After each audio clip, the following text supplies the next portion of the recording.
terhormat Ibu Dr. Siti Fatimah SSMPD selaku dosen pengampu mata kuliah seminar sastra. Yang kami hormati Saudara Muhammad Fajar Rifki Dayanto selaku pemateri 1, yang kami hormati Pipit Nadia selaku pemateri 2, serta hadirin peserta seminar sastra dalam kehidupan yang saya banggakan. Sebelumnya perkenalkan, nama saya Dian Wiati Kusumaning Tias selaku moderator yang akan memandu jalannya seminar pada sore hari ini. Sastra mengungkapkan banyak hal mengenai kehidupan ini. Meskipun sastra merupakan imajinasi pengarangnya, hasil olah rasa dan jiwa pengarang, sastra tidak dapat dilepaskan dari pengamatan, pengalaman, dan pelajaran mengenai kehidupannya dan kehidupan manusia atau makhluk hidup lainnya, yang kemudian oleh pengarang diwujudkan dalam dunia fiksi. Hal tersebut sesuai dengan tema seminar pada sore hari ini, yaitu sastra dalam kehidupan. Sebelum menyajikan acara selanjutnya, perkenalkan saya untuk membacakan beberapa ketentuan acara seminar pada hari ini. Yang pertama, pemateri kami beri waktu untuk menyampaikan materi selama 7 menit. Yang kedua, selama pemateri menyampaikan materi tidak ada interupsi. Yang ketiga, setelah kedua pemateri menyampaikan materinya, maka akan dibuka sesi tanya jawab.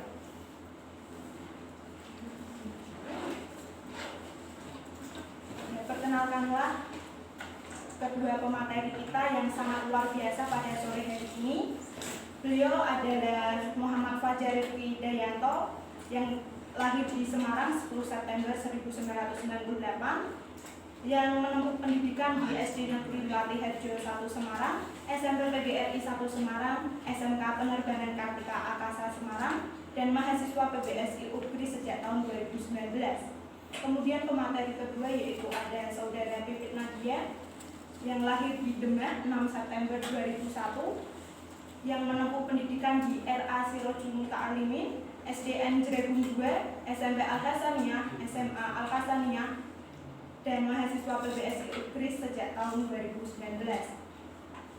Selanjutnya mari kita persilahkan kepada pemateri pertama, Saudara Muhammad Fajar Rifki Dayanto untuk menyampaikan materinya. Baik, terima kasih untuk moderator. Saya diberi waktu. Terima kasih. Sebelumnya saya akan menyampaikan terlebih dahulu terkait apa yang akan saya sampaikan pada presentasi pada sore ini. Yang pertama, pada karya sastra. Karya sastra merupakan suatu imajinasi atau gagasan atau pemikiran dari seseorang lalu disampaikan melalui lisan atau tulisan dengan ciri khasnya masing-masing. Dalam lingkup sastra sendiri biasanya terselip atau ada nilai-nilai kehidupan di dalamnya. Nilai kehidupan itu bisa berupa nilai yang ada di sekitar kita, seperti itu. Lanjut ke latar belakang masalah. Ya, dalam latar belakang masalah yang saya temui, pastinya dalam penelitian ada yang namanya fokus dan masalah yang harus ditemukan terlebih dahulu. Ya, dalam fokus dan masalah saya menemukan sebuah fokus dan masalah yang ada dalam kumpulan cerpen di atas tumpukan jerami karya Muhadjir Ar-Rasyid, di mana di dalamnya terdapat nilai moral, yaitu tingkah laku kehidupan manusia yang menarik untuk saya teliti. Dan memang setelah saya cek di pustaka-pustaka lain, memang kumpulan cerpen ini belum ada yang meneliti gitu. Bahwa di dalamnya juga terdapat nilai moral, khususnya nilai moral dalam kehidupan masyarakat yang memang itu menjadi fokus dalam materi pada sore hari ini. Lanjut untuk tujuan artikel, ya. Tujuan dalam presentasi yang perlu saya sampaikan bahwasanya tujuan ini untuk mendeskripsikan nilai moral yang ada dalam antologi cerpen di atas tumpukan jerami karya Muhadjir Ar-Rasyid. Dan sebelum saya masuk ke inti dari permasalahan, saya akan menyampaikan terlebih dahulu identitas dari buku yang saya teliti. Ya, di mana buku ini hadir pada tahun 2009, karya dari Muhadjir Ar-Rasyid. Muhadjir Ar-Rasyid adalah dosen di Universitas PGRI Semarang. Beliau menempuh beliau mengajarkan pendidikan bahasa dan sastra Indonesia. Lalu di dalam cerpen tersebut terdapat jumlah 11 cerpen, di mana cerpen ini tebalnya 100 halaman. Lanjut. Nah, untuk metode penelitian dasar teorinya saya ambil dari Sudaryanto, di mana teknik analisis data yang saya lakukan bersifat analisis konten.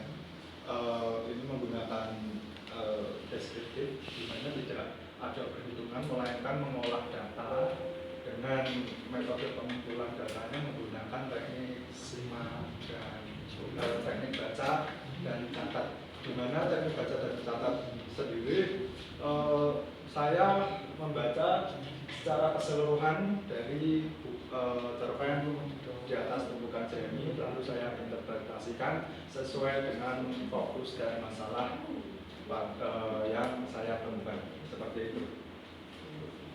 Lalu berdasarkan hasil penelitian yang saya lakukan, terdapat 5 cerpen yang mengandung nilai moral yang mengatur hubungan manusia dengan diri sendiri ataupun dengan manusia lain. Yang pertama ada Langit-Langit Kelambu, yang kedua Selantun Mimpi, yang ketiga Pohon Baru Tentang Rumah, yang keempat Mendapat Bulan Dalam Gendongan, yang kelima Berdamai Dengan Ayam. Kita masuk pada inti pembahasan, di mana cerpen yang terdapat nilai moral, cerpen Langit-Langit Kelambu. Untuk isi dari Langit-Langit Kelambu secara ringkas saya sampaikan bahwasanya ada seorang suami yang ingin menikah lagi, sedangkan dia punya istri dan istrinya tersebut sudah cantik dan setia. Bahwasanya di dalam cerpen Langit-Langit Kelambu nilai moral yang dapat diambil yaitu yang pertama keinginan. Terlihat dalam PPT, setelah dari rumah Solikin, aku kepikiran tentang kawin lagi. Apakah istriku setuju dengan niatku? Bagaimana cara menikah? Ya, terlihat jelas bahwasanya keinginan suami untuk menikah lagi dikala melihat gadis yang mempesona dan uang yang cukup untuk memiliki istri kedua. Dalam hal tersebut ingin memiliki sesuatu berupa istri baru, karena laki-laki ini merupakan laki-laki yang mapan dan laki-laki yang tidak luput dari godaan untuk memiliki istri. Seperti itu. Lalu selanjutnya, rasa bersyukur, dijelaskan bahwasanya niat itu tenggelam lagi saat aku tarakan kepada kakakku. Apakah istri kurang cantik? Cantik, apakah kurang setia? Tapi aku sudah tidak lagi berubah jika bertemu dengan bayangan seperti hati. Ya, itu adalah sebuah rasa syukur atau tahu diri yang harus dimiliki seorang suami bahwa istrinya ini sudah cantik dan setia. Tidak perlu dari berbuat lain untuk dijadikan istri kedua. Ya, seperti itu. Lalu selanjutnya kita mempersingkat waktu saja, kita lanjut ke Pohon Baru Tentang. Ya, ini sesuai dengan nilai moral yang terdapat di lingkup keluarga dan sekitar, bahwasanya Pohon Baru Tentang Rumah ini memiliki isi bahwasanya ada seorang istri yang tidak suami yang dimana suami ini seperti menyimpan sesuatu, tetapi istri lebih memilih untuk mengikuti arahan dari suaminya, bahwasanya tidak ingin keluarga ini mengalami masalah. Maka dari itu poin pertama yang dapat diambil dari Pohon Baru Tentang Rumah yaitu kesabaran, di mana kutipannya seperti ini. Mas, beberapa hari-hari terakhir ini aku sibuk memikirkan sesuatu. Sebenarnya aku sudah berusaha melupakannya, tapi karena selalu bertemu, mau tidak mau aku kembali memikirkannya. Itu Ar-Rasyid 2009 halaman 24. Ya, di mana Tati selalu menunggu penjelasan dari suaminya akan masalah-masalah atau pertanyaan yang mengganjal di hati.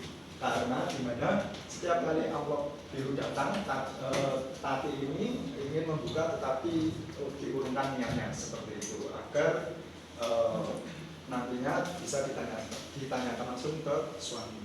Lalu selanjutnya naik lagi. Nah, lalu kejujuran. Tati punya niat membuka amplop itu sendiri agar tidak diketahui suaminya. Dia akan menuntut Tati setelah membaca. Tapi niat itu dia umumkan. Pikirnya perbuatan demikian tidak ada bedanya dengan korupsi. Ar-Rasyid 2009 halaman 21. Ya, di mana kejujuran Tati dalam cerpen ini terlihat jelas saat Tati ingin benar-benar membuka amplop biru tersebut, tetapi tidak pernah membuka sebelum mendapat izin dari penghulu suaminya. Ya, seperti itulah gambaran dari nilai-nilai moral yang ada dalam kumpulan cerpen di atas tumpukan jernih karya Ar-Rasyid. Lanjut ke kesimpulan. Ya, dapat disimpulkan bahwa dengan mendeskripsikan nilai moral dalam kumpulan cerpen di atas tumpukan jernih karya Ar-Rasyid, disimpulkan bahwa cerpen tersebut bisa dijadikan referensi untuk menambah wawasan mengenai permasalahan nilai moral yang terdapat dalam isi cerpen. Ya, wujud nilai moral itu lebih dominan pada lingkup keluarga dan kerabat seperti itu. Baik, itu yang dapat saya sampaikan. Terima kasih. Saya kembalikan ke moderator. Ya, terima kasih Saudara Fajar yang telah menyampaikan materi yang sangat begitu menarik sekali. Beri tepuk tangan untuk Saudara Fajar. Beliau sudah mengambil salah satu karya sastra berupa kumpulan cerpen yang berjudul Di Atas Tumpukan Jernih karya Muhadjir Ar-Rasyid yang merupakan salah satu dosen kita atau dosen di PBSI Universitas PGRI Semarang. Selanjutnya kita simak pemateri kedua kepada Saudara Pipin. Silakan.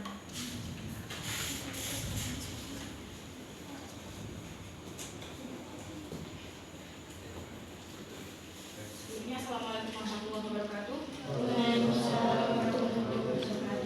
Baik, saya berkenan izinkan saya mempresentasikan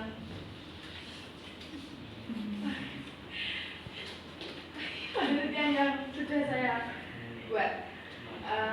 Judulnya yaitu Eksistensi Puisi di Mata Generasi Z. Jadi tujuan dari penelitian ini ialah mendeskripsikan bagaimana eksistensi karya sastra di mata generasi Z. Perlu kita ketahui bahwa karya sastra merupakan suatu ciptaan yang memiliki keindahan. Kemudian menurut pendapat Saputri dan Lailiyah 2021, karya sastra merupakan hasil kreatif manusia yang berlandaskan permasalahan yang ada di dunia nyata. Nah, biasanya karya sastra ini tidak hanya berwujud puisi, melainkan karya sastra ini bisa berwujud cerpen, dongeng, bahkan komik. Perlu kita ketahui juga bahwa puisi merupakan rangkaian kalimat yang indah. Kemudian ditegaskan lagi oleh Kosasih 2012 bahwa puisi adalah kata kiasan yang mengidentikan suatu makna. Nah, dalam penelitian ini menyoroti Gen Z atau generasi muda. Gen Z yaitu pengelompokan tahun kelahiran dari 1997 hingga 2012. Kemudian keberadaan karya sastra puisi ini cenderung tergeser oleh adanya gawai, oleh adanya teknologi. Kemudian menyebabkan segi literasi yang kurang untuk generasi Z saat ini.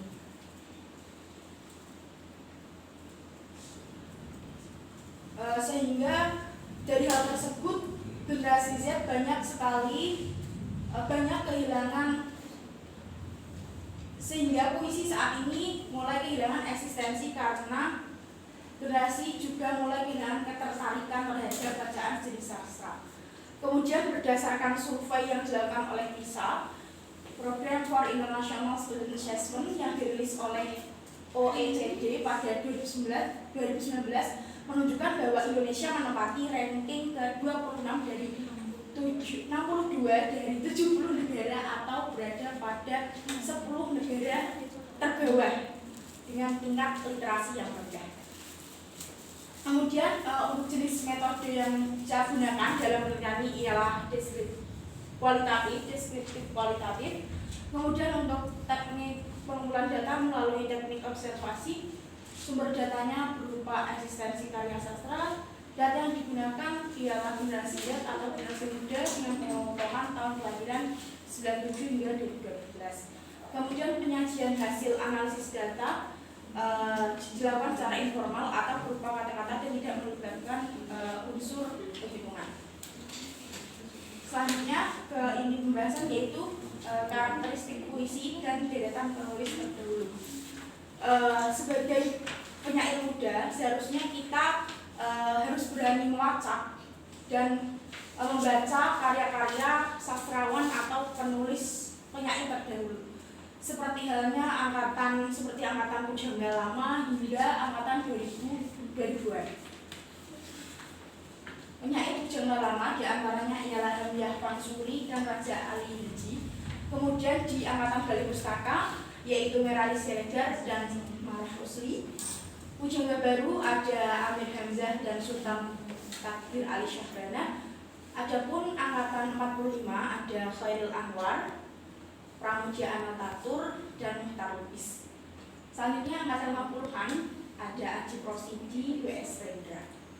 Angkatan 66 dan 70-an ada Sutarji Kolzumbari yang terkenal dengan puisi dalam bentuk tipografinya. Kemudian Sapardi Djoko Damono, nah ini puisinya sering dimusikalisasi, yang terkenal yaitu Hujan Bulan Juni yang dimusikalisasi oleh Ibu Reda kalau tidak salah, Reda Baudiamo kalau tidak salah seperti itu. Kemudian ada Gunawan Muhammad, Iwan Simatupang, dan Putu Wijaya. Kemudian angkatan 2000-an ini yang sering muncul yaitu puisi Abriyal Maunah dan Abidah El Khalifi. Kemudian karakteristik yang ada pada angkatan Pujangga Lama diantaranya menyajikan tema pertentangan adat, pertentangan paham antara kaum muda dan kaum tua. Kemudian ada kain paksa, romansa, dan permaduan. Kemudian ada Pujangga baru memiliki karakter dengan tema perjuangan kemerdekaan dan pergerakan kebangsaan dan kesadaran nasional. Misalnya ada angkatan Bali Pustaka yang karya-karyanya ini bertemakan kain paksa yang memuat pertentangan paham antara kaum muda dengan kaum tua. Kemudian terdapat unsur nasionalitas yang terkandung dalam karyanya. Selain itu, angkatan 45 juga memiliki karakteristik karya dengan bentuk yang bebas, tidak terikat kaidah kebahasaan. Temanya juga realitas. Selanjutnya ada angkatan 60-an, ini berdasarkan keindahan antara ilmu dan pengetahuan asing berdasarkan ukuran nasional. Kemudian ada angkatan 66 hingga 67 yang puisinya ini bercorak politis, surrealistik, dan banyak menyuarakan kritik sosial. Selanjutnya ada angkatan 2000-an, ini puisinya sudah mulai bebas dan bisa dikatakan kontennya kontemporer. Selanjutnya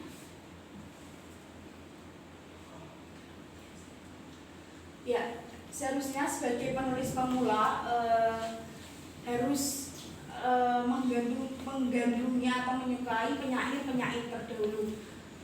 Meskipun dalam hal ini penulisan puisi ini bisa dikatakan bebas atau memiliki lisensi poetika, tetaplah seorang penyair harus melacak dan mengetahui karya sastra penyair terdahulu. Menurut Sujiman dalam Yudhistira 2021, lisensi poetika itu diartikan sebagai kebebasan pengarang untuk menyimpang dari kenyataan, dari bentuk atau aturan untuk mencapai suatu efek. Kemudian pengarang bukan hanya berhak untuk melanggar kaidah-kaidah bahasa, mereka bebas untuk menyimpang dari kenyataan sehingga mampu mencapai tona dan nada tertentu. Seperti halnya puisi Sutarji Kalsumbahri dalam penulisannya menggunakan tipografi. Nah, jadi dari tipografi tersebut pastilah mempunyai maksud dan tujuan tersendiri. saya juga pernah ikut kelas puisi secara online, dan itu pematerinya penyair Semarang. Beliau pernah mengatakan seperti ini. Bertanya dulu kaitan bacaan apa yang kalian sering baca mengenai puisi. Ada yang jawab kemudian Terelie, ada Firsa Besari, kemudian penulis-penulis yang ini si bersastra. Nah, jadi beliau itu menyarankan kepada kami bahwa harusnya kita itu juga berani melacak dan membaca penulis-penulis terdahulu, karena mereka juga berpijak kepada penulis dan penyair terdahulu. Seperti halnya beliau menyarankan untuk kami membaca, mungkin nanti bisa teman-teman lacak juga puisi-puisi yang tidak terlalu berat itu Afianti Arman, kemudian Afrizal Maulani. Ada lagi siapa ya? Coba nanti cari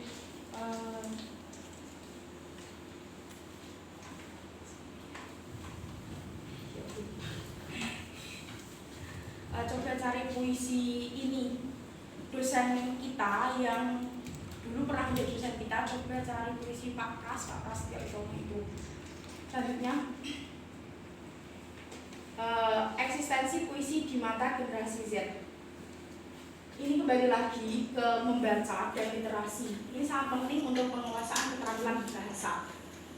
Seperti halnya membaca puisi merupakan suatu bentuk pelestarian terhadap karya sastra, didukung dengan hadirnya internet dan teknologi yang canggih seperti gawai dan laptop. Harusnya kita mudah mengakses puisi. Selain itu, hadirnya pegiat sastra dalam menulis karyanya itu sering kita sebut sebagai sastra siber atau penulis karya sastra siber. Nah, dari hadirnya teknologi yang canggih seperti saat ini, ada hadirnya internet seperti saat ini, harusnya kita lebih proaktif terhadap karya sastra.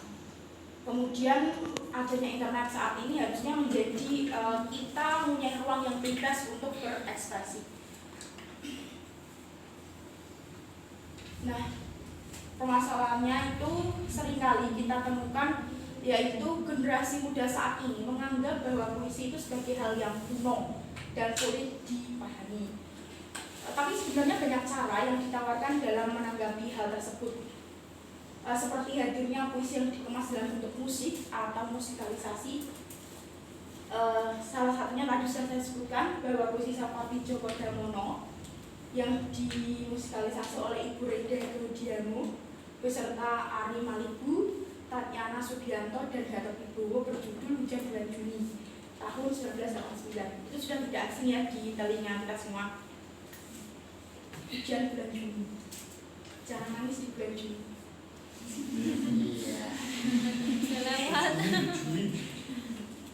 Selain itu, anggapan yang sering muncul terhadap puisi itu dianggap sebagai suatu hal yang lebay, karena biasanya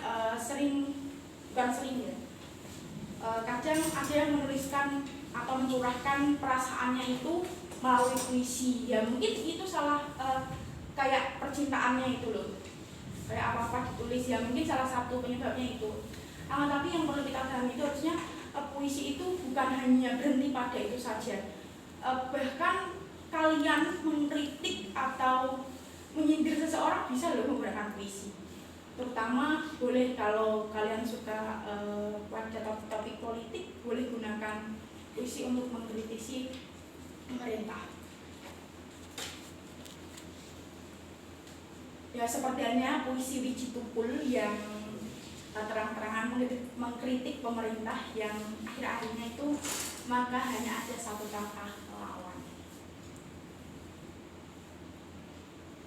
Nah, tujuan dari penelitian ini saja sudah saya sampaikan, dan kemudian hasil dari penelitian yaitu berupa pentingnya melacak dan membaca karya penyair dan penulis terdahulu sehingga serta penulis terdahulu serta eksistensi puisi pada era generasi Z. Hasil dari penelitian ini berupa pentingnya melacak dan membaca karya penyair dan penulis terdahulu dan ditemukan lagi bahwa eksistensi puisi pada generasi saat ini mengalami penurunan karena disebabkan oleh literasi yang rendah. Kemudian ada beberapa solusi yang ditawarkan, yaitu supaya kita membangun komunitas sastra serta menyelenggarakan kegiatan yang meningkatkan eksistensi sastra seperti kegiatan seminar dan workshop. Terima kasih, itu saja. Wassalamualaikum warahmatullahi wabarakatuh. Ya, terima kasih kepada Saudara Pipit Nadia yang telah membawakan pembahasan yang sangat menarik, yaitu eksistensi puisi di mata generasi Z, yang tentunya akan menambah ilmu dan pengetahuan untuk kita sebagai generasi Z. Selanjutnya kami akan membuka sesi tanya jawab, di mana kami membuka satu termin pertanyaan dengan 3 orang penanya. Untuk peserta seminar yang akan bertanya bisa menyebutkan identitas dan menyebutkan pertanyaannya secara singkat, padat, dan jelas. Kepada peserta seminar yang ingin bertanya bisa langsung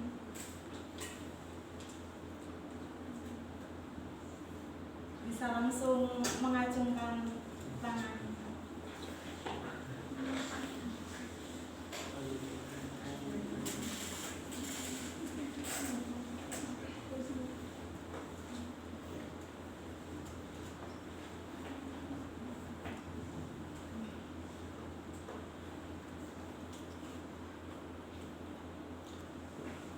Bagaimana hadirin sekalian, apakah ada yang ingin ditanyakan untuk kedua pemateri kita yang sangat menarik sekali pembahasannya?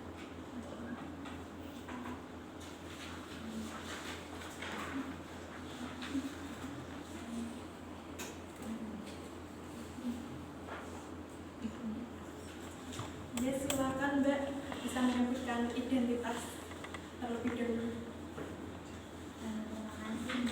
Nama saya Rizal Nadila. Izin bertanya kepada Mbak Pipit terkait eksistensi puisi di mata generasi Z. Selama penelitian dilakukan terhadap judul tersebut kan berarti Mbak Pipit menemukan penyebab atau faktor yang menyebabkan adanya eksistensi di puisi di mata generasi Z. Nah, yang saya ingin tanyakan itu apa sih yang membuat puisi itu masih eksis di mata generasi Z, dan mungkin yang tadi Mbak dikatakan bahwasanya puisi itu terlihat kuno bagi generasi-generasinya kita. Nah, dari penelitiannya Mbak Pit, apakah Mbak Pit juga menemukan bagaimana ya cara untuk menemukan eksistensi itu lagi di generasi Z itu agar puisi itu tidak terkesan kuno? Yang mungkin bisa langsung dijawab oleh pemateri kita. Pertanyaan dari Mbak Alifia yaitu bagaimana cara menumbuhkan eksistensi karya puisi di mata generasi Z. Sebenarnya banyak cara ya untuk menumbuhkan lagi. Kalau sekarang kan anak muda menganggap bahwa puisi itu kuno. Sebenarnya banyak cara. Yang pertama itu mungkin kita bisa membangun komunitas sastra. Jadi kita kenalkan lagi, kita ulangi lagi, wah ini sastra seperti itu. Kemudian kita juga perlu menyelenggarakan seminar atau workshop mengenai karya sastra. Tadi ada satu lagi kalau tidak salah pertanyaannya, apa penyebab karya sastra puisi masih eksis di kalangan generasi Z? ya. Banyak sekali penulis sastra siber di internet, seperti halnya di platform ide ID yang digawangi oleh Pak Zumi TH. Itu setiap harinya ada ada yang sumbangsi karya sastra. Seperti juga di platform selain ide ID itu ada basabasi.co. Nah itu menurut saya puisi itu ya, kalau di kalangan yang sadar memang puisi itu masih eksis, tapi menurut saya generasi saat ini yang sudah kenal dengan game online itu lebih tidak peduli lagi dengan puisi-puisi, tapi memang banyak penulis-penulis sastra siber seperti itu. Bagaimana Mbak Alicia, bisa diterima jawaban dari pemateri kita? Ya, terima kasih. Ya, terima kasih. Untuk hadirin sekalian, apakah masih ada yang ingin ditanyakan kepada pemateri-pemateri kita? Silakan Mas, bisa memperkenalkan diri terlebih dahulu. Assalamualaikum warahmatullahi wabarakatuh. Perkenalkan, nama saya Edi Kusmawan. Saya sudah bertanya kepada Mbak Tibi mengenai puisi tadi. Zaman sekarang kan anak muda pada menggemari TikTok. Bagaimana cara Mbak Tibi memperkenalkan atau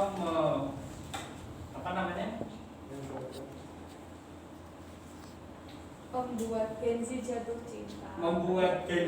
jatuh cinta terhadap puisi lagi melalui TikTok. melalui TikTok.